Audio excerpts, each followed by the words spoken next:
Hi, good afternoon. This is Johns Hopkins with Baltimore Heritage. It is Monday, March 23rd, and Governor Hogan, the Maryland governor, has just issued a request for all of us to stay inside for the foreseeable future. It's spring, and typically this time of the year, Baltimore Heritage, we're gearing up for outside walking tours and bike tours and behind-the-scenes tours, getting everybody out to explore Baltimore's history, and at least for now, that's not happening.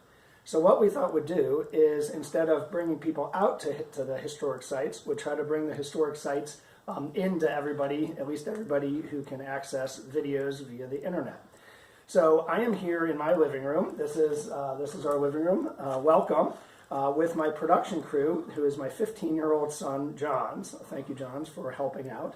And we are going to honor the governor's request and stay inside. But what we thought we'd do is, over the next week or so, every day post a new video of a different historic site with some images about it, and then you'll get to see me talking about it a little bit. And I thought, since not only is this week 2 of the coronavirus craziness, it is also a pretty bleak day outside. It's gray and it's raining. So I thought maybe we'd start with ice cream, a little bit of brightness in an otherwise gloomy afternoon. And I thought we'd start with the Hendler Creamery on East Baltimore Street. And we're going to talk about some innovations that came about in Baltimore with ice cream. But first, let's talk about where the Hendler Creamery is. It's in the Jonestown part of Baltimore, founded in 1661 by a Quaker named David Jones. The river, the Jones Falls, bears his name, and the little farm or farmette that he started became known as Jonestown. By 1732, it had been incorporated. That was the same year as George Washington's birth, by the way, just 3 years after Baltimore Town became incorporated. And not too long after that, Baltimore Town and Jonestown built a bridge over, I believe it was Chase Street, connecting the two towns, and they merged into one. So we're really talking about where the Hendler Creamery is as one of the oldest sections of Baltimore City.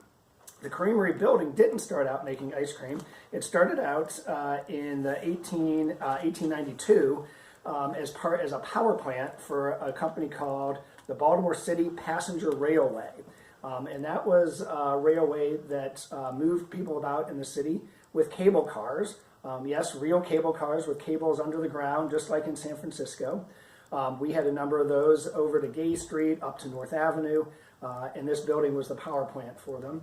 By not too long after it got started, by the early 1900s, I believe, or even late 1800s, the cable cars gave way to electric streetcars, and this power plant was no longer needed. It pretty soon thereafter became a Yiddish Theatre. This was a part of the city that had a large Jewish population, and the theater was operated by a guy named Kiernan.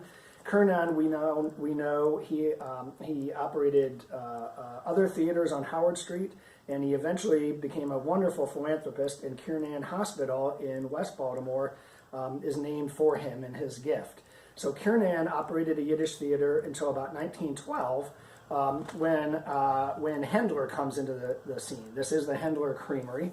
And Hendler, Manuel Hendler, was born in Baltimore County on a dairy farm of Jewish immigrant parents, and he bought the building in 1912. He had been manufacturing ice cream for a while, and bought the building in 1912 and converted it into an ice cream manufacturing plant.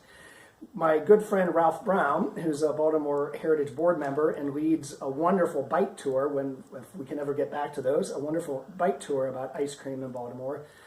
He's told me that manufactured ice cream was invented in Baltimore by a guy named Fusel. Fusel was operating a dairy delivery between York, Pennsylvania and Baltimore.